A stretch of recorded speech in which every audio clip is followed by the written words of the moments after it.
you suffer from chronic pain or illness? Then there's every chance you need Shut the Fuck Up Karen. The next time some well-meaning friend earnestly suggests you try mindfulness, yoga, positive thinking, turmeric, or any other gloopy bunk science bullshit, give them a blast of our patented Shut the Fuck Up Karen formula, and they will shut the fuck up. Have you tried jade eggs up your vagina? I'm not sticking anything in my yoni, yo!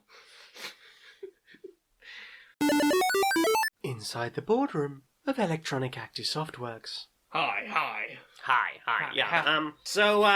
Yeah. We got this series that everyone really, really likes. So, and it's a single-player experience, and as you know, we're trying to move away from single-player things. We want people to just make their own fun in multiplayer experiences, online services, things that we can just sell to people and sell to people and sell to people. So we're thinking about how we can go about making a multiplayer version of this popular franchise we've got. Have you got any ideas?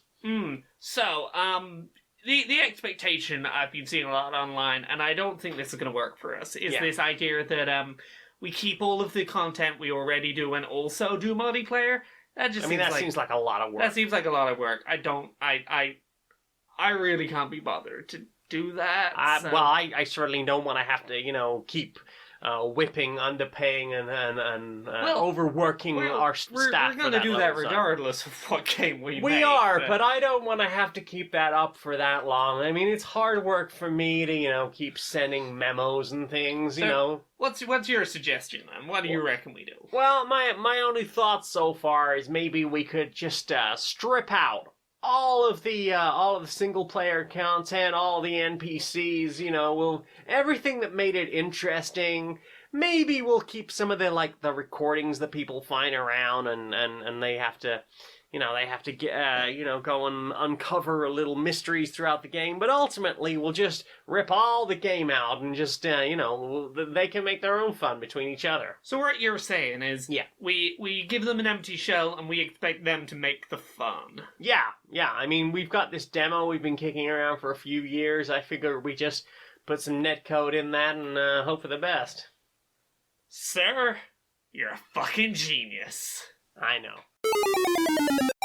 Laura, we've got a new sponsor! Another one! We're getting so many sponsors recently. I know. Who's our new sponsor? This week's sponsor are Boll and Eldritch Branch. Ooh. That's B-O-L-L and Eldritch Branch.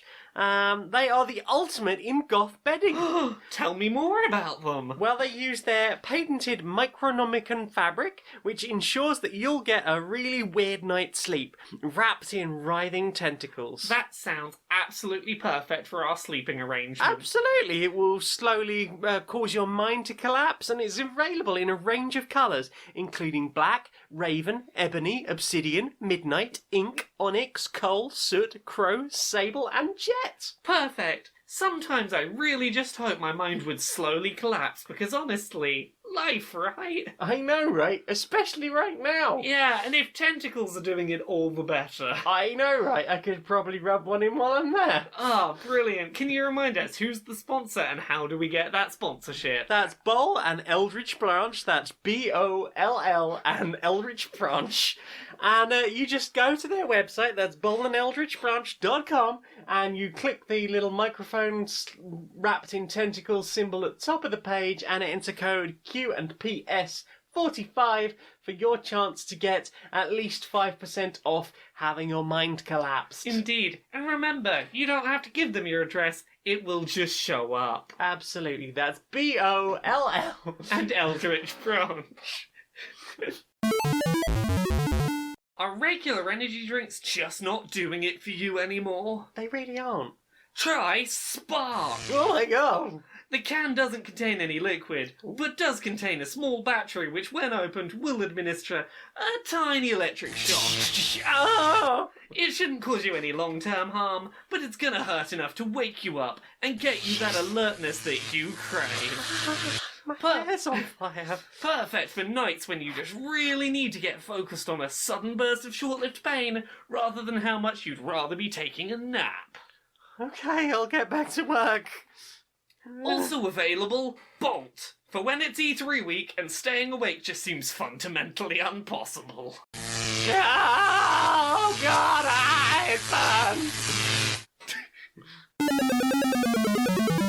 Hello. Have you been wondering about getting into the fantastic hobby of cosplay? Well, we've got some tips for you. First of all, don't forget, if you order it online, it is going to take forever to arrive. Also, no matter how well made it is, it's gonna break. No matter how many resources you bring with you to the convention to fix it, your costume is going to break. It's not going to fit quite right. You're going to have to just fiddle about with that just a little bit. Even if you tried it on at home and it fit fine, you're gonna get to the con, it's not gonna fit anymore. Something about putting it in your suitcase that's just really going to screw it up. It'll simultaneously be too long and too short in a weird set of places. It's going to be uncomfortable to wear. You're never gonna be able to coordinate your outfits with your friends. That group cosplay you have planned, never gonna happen. It's going to be months of work for something that might well break after one use. And you're gonna have a really good time. Yeah, you All are. of these problems are actually just gonna completely melt away and you'll have a really good time and you won't care about any of it. You'll Because have great it's fun. gonna be really nice. You'll be there with your friends, Yeah. conning it up, playing your favourite character. Yeah. This is a public information recording on the subject of... Making friends. When trying to make a new friend, there are certain questions you should never ask a stranger, no matter how much you think they might help the conversation. Indeed, one does not wish to come off as some kind of weirdo. No matter how much you're trying to make small talk, you should never ask a new friend who you have never met before where they live or where they will be sat on public transport that you're about to take together. Indeed, you may ask for what part of the country they are from, but do not ask for more precise directions once they have told you what they are willing to share. Indeed, if you ask them and they tell you, I live in London, don't then ask them, where in London specifically? That is an unsettling question which will put your new friend slightly not at ease. Do not ask if you can touch their hair. Do not ask questions of a private nature before you have struck up a more general conversation. Indeed. One thing we have learned from talking to trans people, do not ask them about their genitals. Indeed, this has been a public service information film.